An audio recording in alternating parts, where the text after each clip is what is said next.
ये बड़ी अजीब बात है कि एक तरफ तो प्रधानमंत्री श्री नरेंद्र मोदी कोरोना वायरस को खत्म करने के लिए जी जान से कोशिश कर रहे हैं और देश का आह्वान कर रहे हैं कि वो जनता कर्फ्यू लगाए और ताली और थाली बजाए। लेकिन एक तरफ कुछ लोग हैं कि आज भी सवाल कर रहे हैं और प्रधानमंत्री श्री नरेंद्र मोदी की कोशिशों पर शक कर रहे हैं। हम तो ये कहते हैं कि ताली ही नहीं बल्कि तशला भी बजाएं ताकि कोरोना बिल्कुल जड़ से खत्म हो जाए और हम विश्व गुरु बनने की तरफ बढ़ते रहें।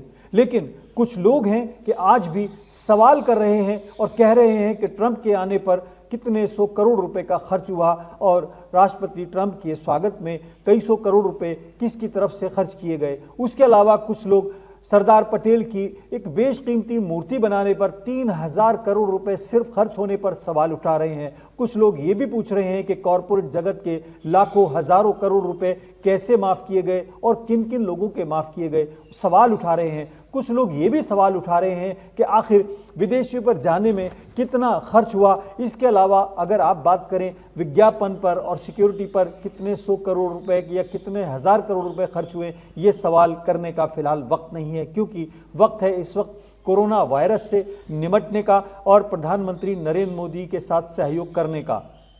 पूरा देश जानता है कि श्री नरेंद्र मोदी ने देश को विश्व गुरु बनाने की ठान रखी है और उन्होंने सोचा हुआ है कि देश को, भारत को विश्व गुरु बनाकर ही छोड़ेंगे।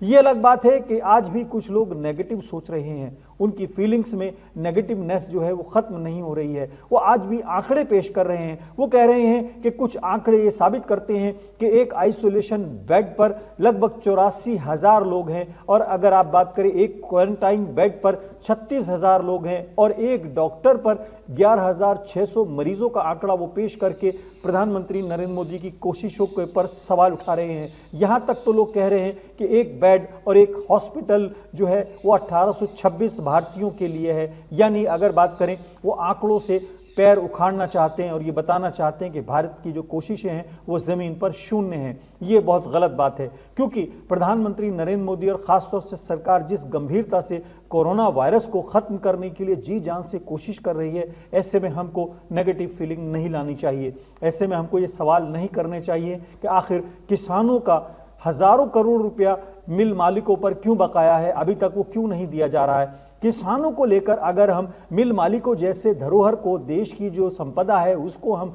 सवालों के दायरे में लाएंगे तो बड़ी गंभीर बात है। किसान को तो मजदूरी ही करनी है और कहीं ना कहीं संघर्ष ही करना है। उसके तो नसीब में भूख भी है, प्यास भी है, सर्दी भी है, गर्मी भी है, बरसात भी है। और मिल मालिकों को ऐशो इशरत की जिंदगी गुजारनी है, उनको ऐशो आराम से गुजारना है। अगर कुछ हज़ार करोड़ रुपया उन पे बाकी रह भी गया है तो ऐसी कौन सी आफत आ गई। कोई पहली बार ऐसा नहीं हो रहा है कि किसानों का कर्जा मिल मालिकों के ऊपर है। उसके अलावा कुछ लोग कनिका कपूर को लेकर सवाल उठा रहे हैं। क्या एयरपोर्ट पर खड़ी हुई सुरक्षा एजेंसियां अपने सेलिब्रिटी को देखेंगी या उनकी जांच करने की गुस्ताखी करेंगी? यह बड़ा अजीब सवाल है। तो जनाब, प्रधानमंत्री नरेंद्र मोदी के आह्वान पर कुछ ही देर बाद हम ताली और थाली, बल्कि यूं कहें तशला बजाने को तैयार हैं। पूरा देश एकजुट होकर अपनी कोशिशें करे, कोरोना वायरस को निपटाए और उसको जड़ से खत्म करे। विश्व गुरु तभी हम बनेंगे जब हम अपने पीएम का, अपनी सरकार का साथ देंगे।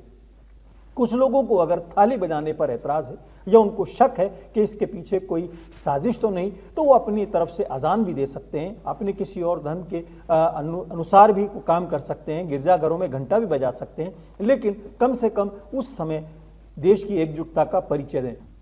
इसके अलावा मैं जाते जाते आपको एक खबर और दे देता हूं कि सुकमा के अंदर यानी छत्तीसगढ़ के अंदर नक्सलियों ने एक हमला करके 17 जवानों को शहीद कर दिया है। जी हां, और 14 उसमें घायल बताए जा रहे हैं। उससे पहले तो अगर आप बात करेंगे सुकमा, दंतेवाड़ा और अगर आप बात करें झीरम घाटी में तो 70-70, 100-100, सैकड़ों जवान शहीद होते रहे हैं। पुलवामा के अंदर 40 जवान शहीद हुए थे। तो इसलिए ये एक छोटी सी खबर और है आज ही के दिन, जबकि हम कोरोना वायरस को ढूंढ रहे हैं। वो भले हमको आंखों से नजर नहीं आ रहा, लेकिन नक्सलियों ने घात लगाकर पुलिस पार्टी पर, सुरक्षा बलों पर हमला किया, 17 जवानों को शहीद कर दिया।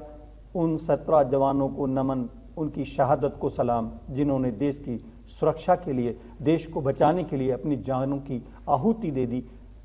और हम कोरोना का ढूंढ रहे हैं।